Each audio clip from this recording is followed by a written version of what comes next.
Alrighty, so my project is focused on cultivating strategic partnerships in garden-based learning.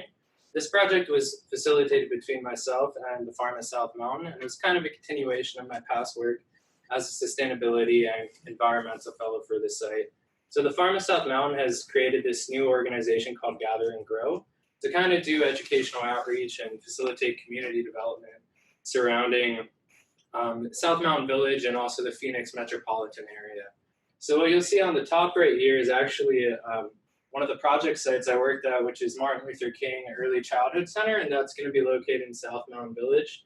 And then on the bottom is actually a workshop that I helped facilitate with the Sustainability Teachers Academy focused on garden-based learning in the Phoenix metropolitan area. We had 50 or so teachers show up, and it was with 10 stakeholders throughout the Phoenix area.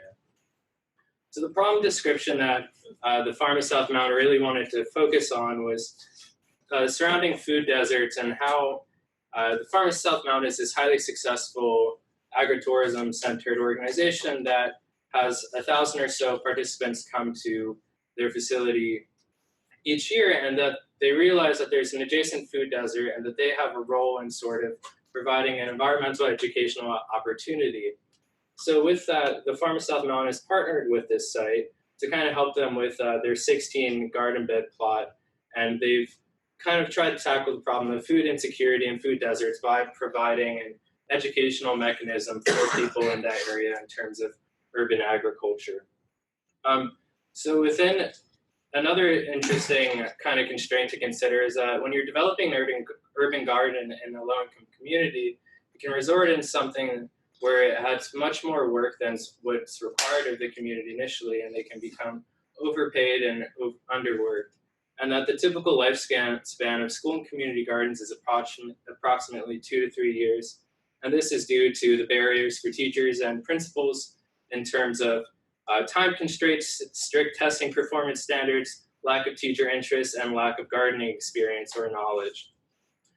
So the project clients and stakeholders that I was able to work with were the Farm at South Mountain Gather and Grow, and then Martin Luther King Early Childhood Center was where we did a lot of the educational outreach. So over the span of 5 weeks, I worked with the 2 interns to kind of facilitate in-class opportunities for these kids to really engage with gardening and nature, and provided them with unique kind of lesson plans that I was able to derive from the working group that I was a part of with the Sustainability Teachers Academy, working on this same sort of role. And the interesting part of working with Martin Luther King Early Childhood Center was that they partnered with the U of A co-op extension. So it was really trying to navigate this new partnership. To give you some background, the principal of Martin Luther King Early Childhood Center, this was her first year of working at this new school. I've worked with her in the past at other schools focused on garden-based learning, but it was just kind of, she had to build a culture, one, surrounding the school itself and the garden. So I was kind of helping her work through these kind of nuances in doing so. So the problem description itself is to work with the Farm of South Mountain through Gather and Grow to kind of create a network with ASU and other schools in Maricopa County.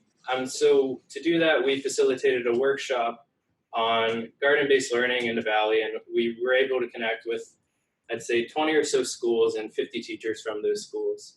And so the end vision of this is to really leverage South Mountain Village and Maricopa County's existing agricultural resources to kind of use it as an asset to enable garden-based education for teaching interdisciplinary topics.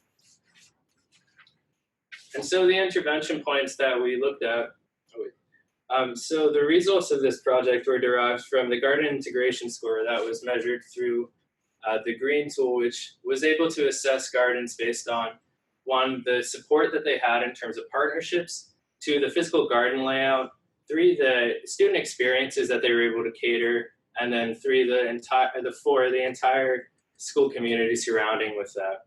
And so to kind of tailor this garden tool to something else, I utilized the asset-based community development approach to kind of look at the existing assets between the partnerships that this school had and try to figure out what gaps were there and what kind of organizations were kind of needed given the garden's current state. And so the educational materials that I was able to teach and facilitate with were provided from the Sustainability Teachers Academy working group.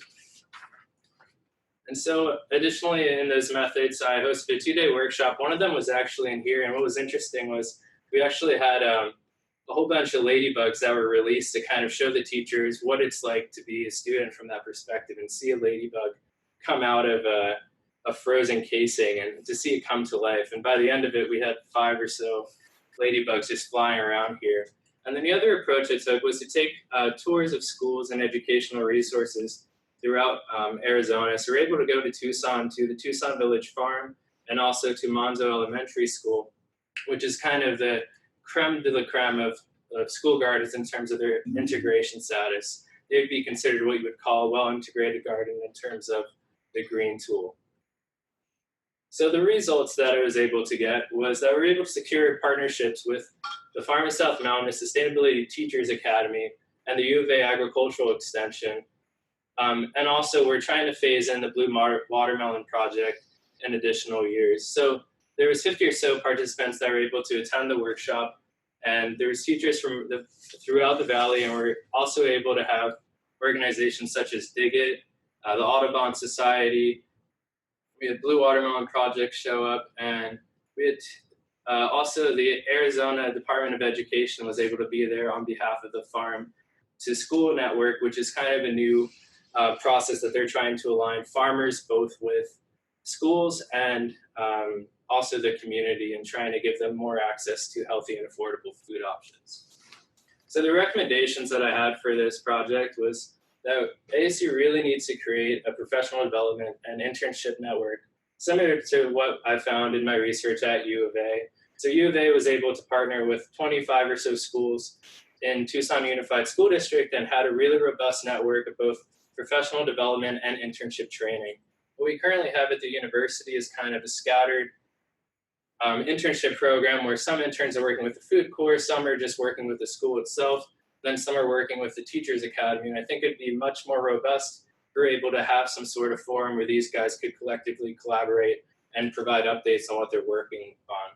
And so the Gather and Grow kind of initiative through the Farm of South Mountain, it's solely kind of a sister company, and it doesn't really have any sort of backing. So I think it'd be within their best interest, given the work that they're doing, to file a 501(c) nonprofit entity to kind of further facilitate a donor pool and have some sort of means that they could then compete for grants for as well.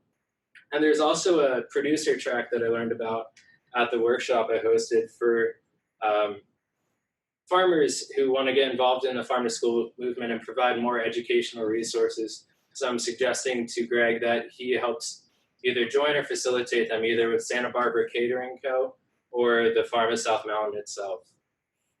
So the recommendations for Martin Luther King Early Childhood Center would be to continue the partnership with the Farm of South Mountain, focused on educational field trips and kind of the community engagement aspect that they're doing, because they are a central node for urban agriculture in Phoenix.